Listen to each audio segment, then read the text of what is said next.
I'm assuming most of us have never pulled the trigger on a person, but we've screwed up and otherwise have hurt people physically, spiritually, emotionally, without meaning to do so.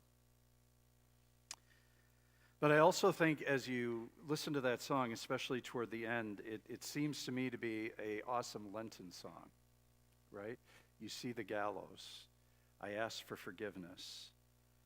I myself wanted to die. And on a personal level, as Josh shared this song, I had one of those strange awarenesses a number of years ago, something in my own family that probably I would have liked to have forgotten, but Willie Joe, one of my aunts, had borrowed a gun. It was her husband, Fairley's gun. And Aunt Willie Joe was in the piney woods in the outskirts of Boonville, Mississippi, where we grew up, and she beat it, as it says in this story, on a man in the piney woods who was picking wild mushrooms and also pine needles for meals.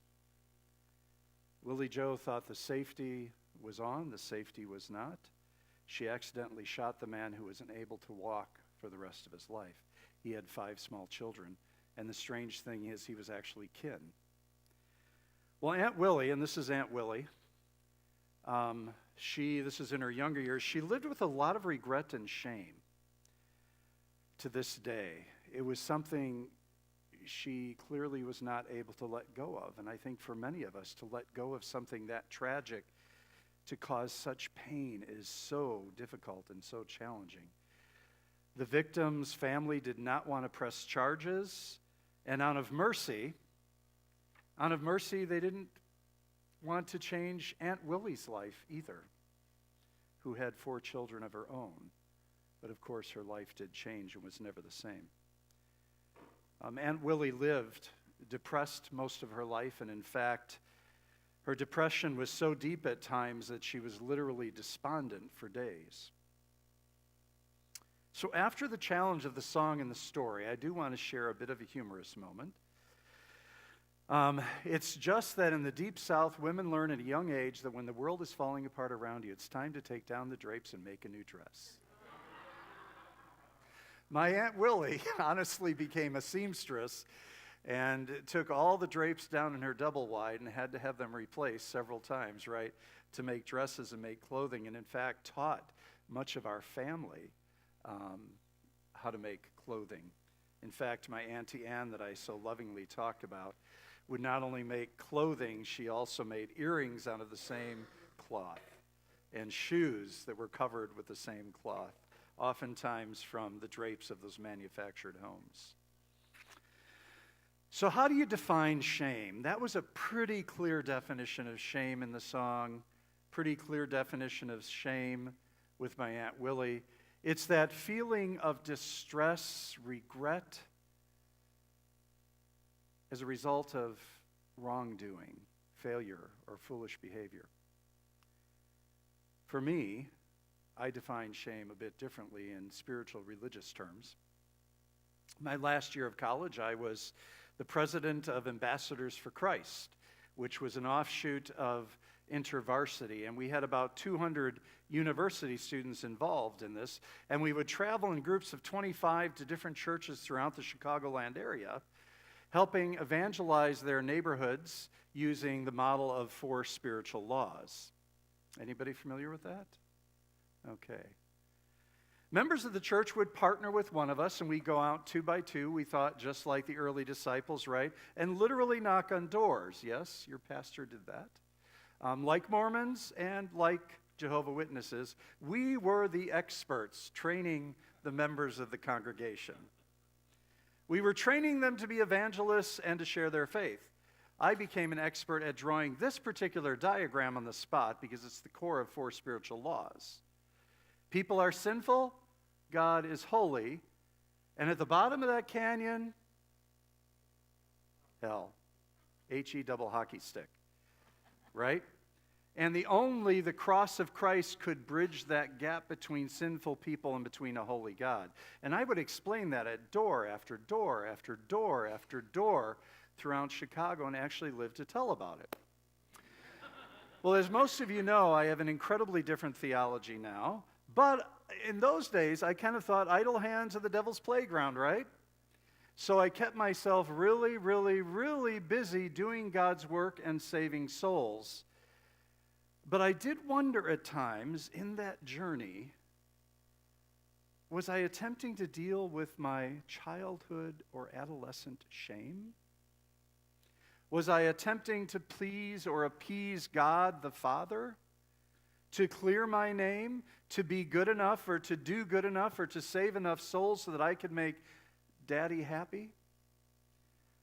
But it never ever seemed to be enough. James, work really hard to appease God. Work off your shame.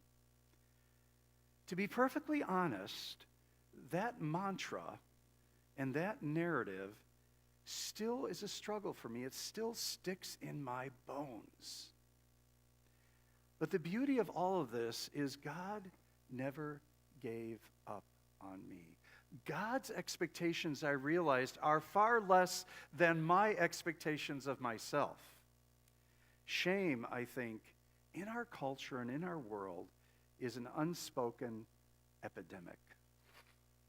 Jung called shame the swampland of the soul, that crippling emotion behind so many problems.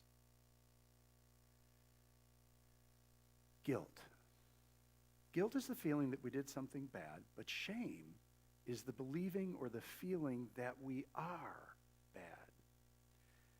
Shame is a feeling that we are a mistake somehow, and it highly correlates to addictions, to depression, to violence, to suicide, and even to eating disorders. So in my early 30s, though, I found this amazing quote by Maya Angelou, and I discovered her writings, I think, similar to you, Carson. This quote really changed my life. I believe this statement is so powerful and so sacred and so real, I would include it right in there with the Bible. And it helped me to rethink who I was and who I was becoming. This beautiful quote that says, not botched, "You alone are enough. You have nothing to prove to anybody." But I've realized, back to the botched slide, that shame has led me to spend an awful lot of my time being a plastic surgeon of sorts, constantly trying to cover up, my imperfections. Not so much on the outside, but on the inside. Shame encourages me to keep a perfect clean house, like my mother, with all of the fringe on my rugs raked. Shame encourages me to keep a relatively clean car, although I've been letting go of that in the desert, because as soon as you wash it, you get dust on the car. To have some nice, good hair, right? To work out on a regular basis, to get me some education, several degrees and certificates beyond those degrees, and to build a resume that said, I am somebody. It's not a bad thing to keep a clean house. It's really not bad to keep the fringe on your rug straight, to maintain your physical appearance, or to obtain graduate degrees.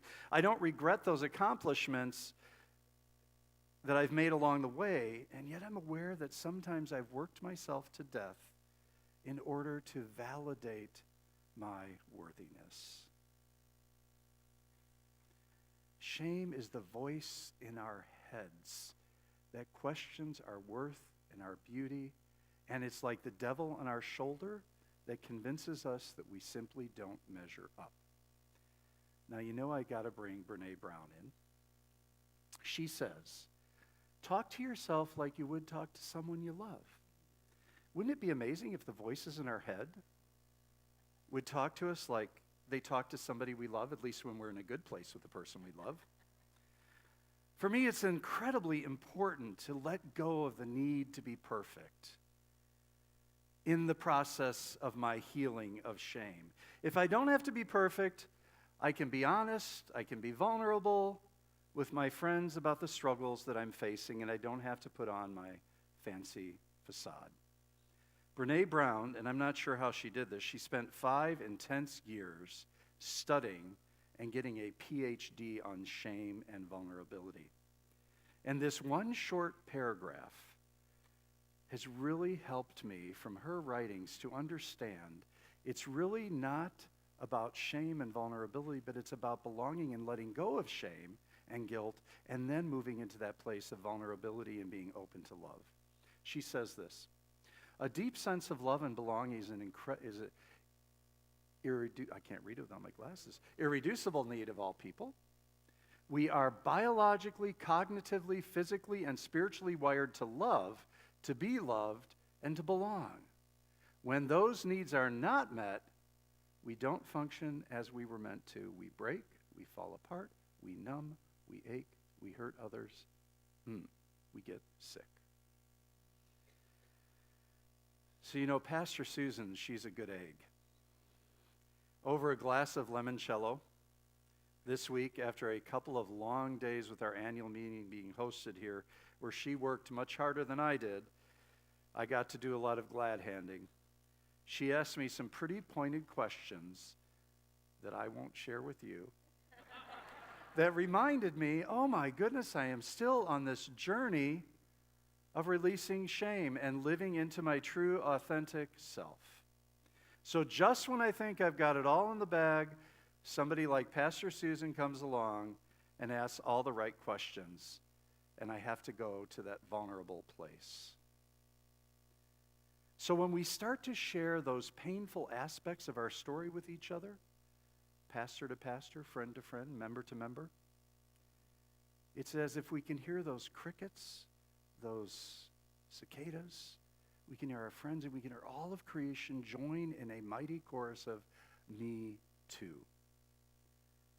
And once we hear the me too, somehow it normalizes our story and reminds us we are all on this journey of being human and divine together.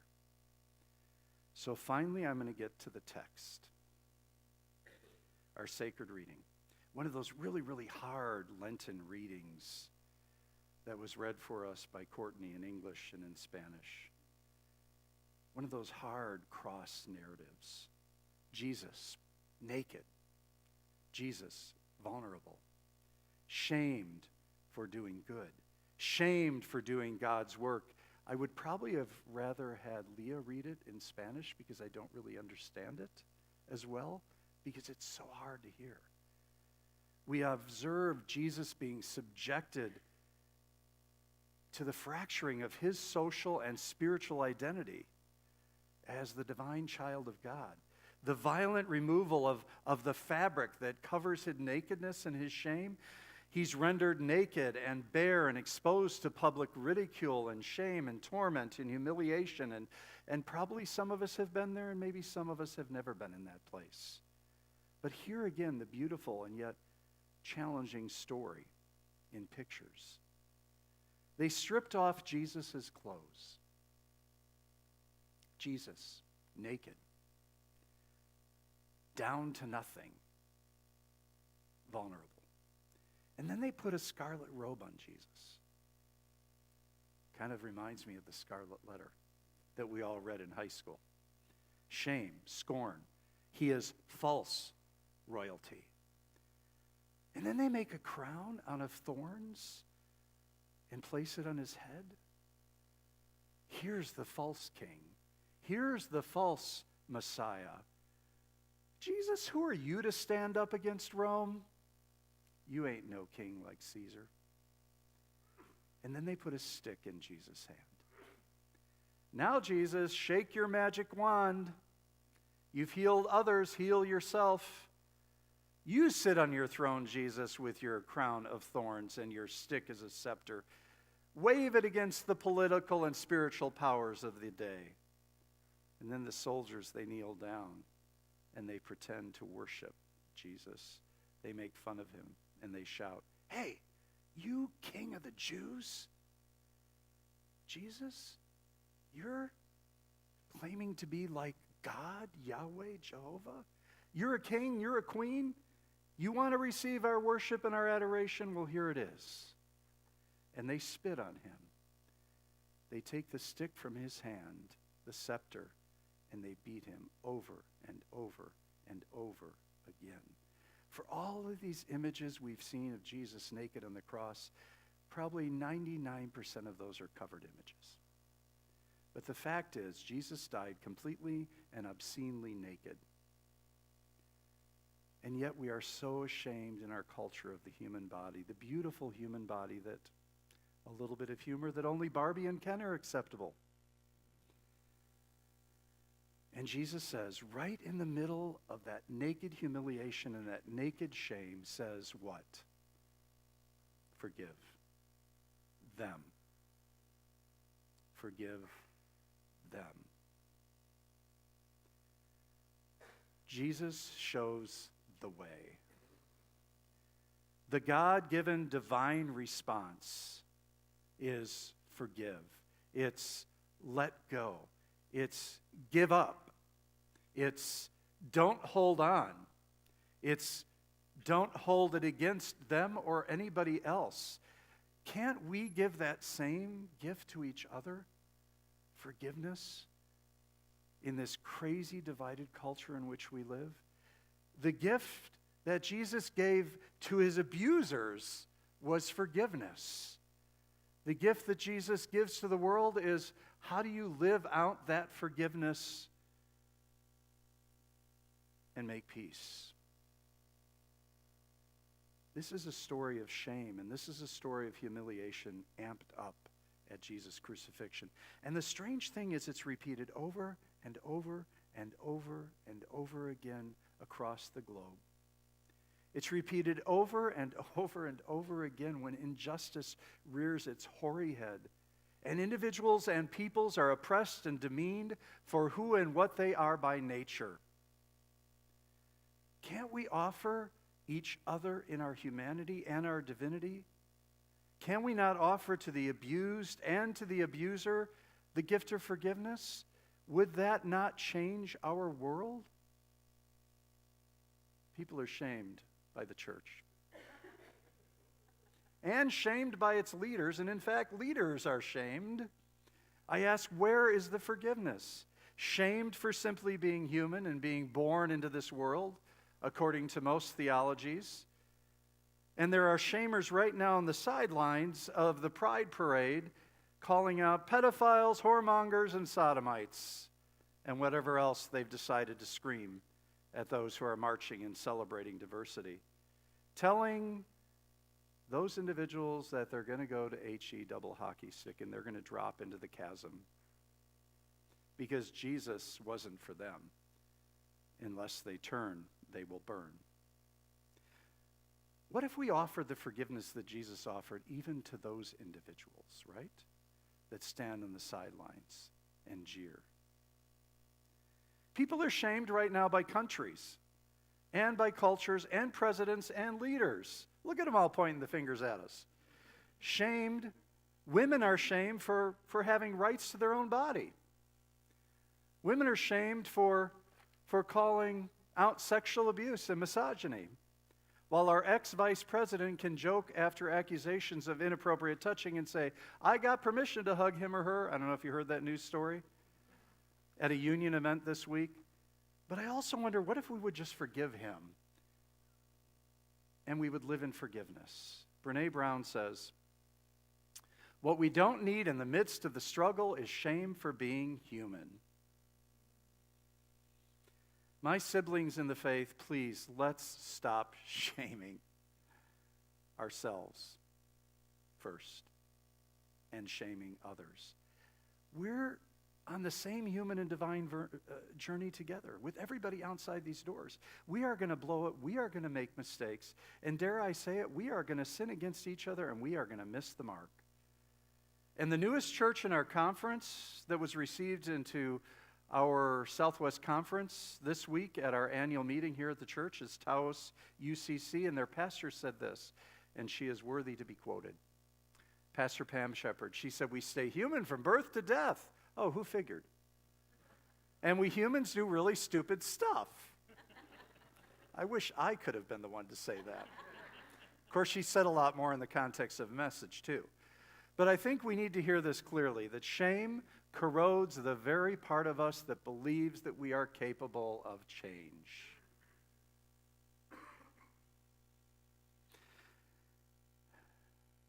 So, in conclusion, you alone are enough. Thank you, Maya. You have nothing to prove to anybody. So I've taken Maya Angelou's quote and I've made it into the following mantra that I'd like you to share with me. So, take a deep inhale. And then exhale. And say this out loud or in your mind's eye. I'll let you choose. I am enough. Again, I am enough. I am enough. Take a deep inhale and exhale. And then say out loud or in your mind's eye, I don't need to prove myself to anyone. I don't need to prove myself to anyone. I don't need to prove myself to anyone. One more exhale and inhale. And finally, this may be hard for some of us to say, I don't need to prove myself to anyone, not even to God.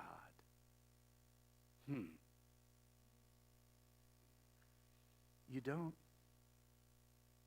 I don't need to prove myself to anyone, not even to God. So those of you who are younger than me, and you know I never disclose my age, don't waste the remaining years, and even if you're 90 or 100, don't waste the remaining years trying to prove your worth. You are complete. You are beautiful. You are worthy just as you are. Be vulnerable. Be your God-given, God-created self. Celebrate you. Let's give up the exhausting task of being, plastic surgeons who try to cover up our blemishes instead of remembering that our scars are actually signs of strength, life, resilience, and beauty. Let's make it our mission to become a soul surgeon. A soul surgeon. Naming vulnerabilities, surrounding ourselves with people who celebrate us, and making sure that we find a voice from within that knows our own worth and our value in the eyes of God. We are truly enough. May we let this knowledge settle into our mind, our bones, our flesh, our heart, and every part of our being. May it be so. Amen.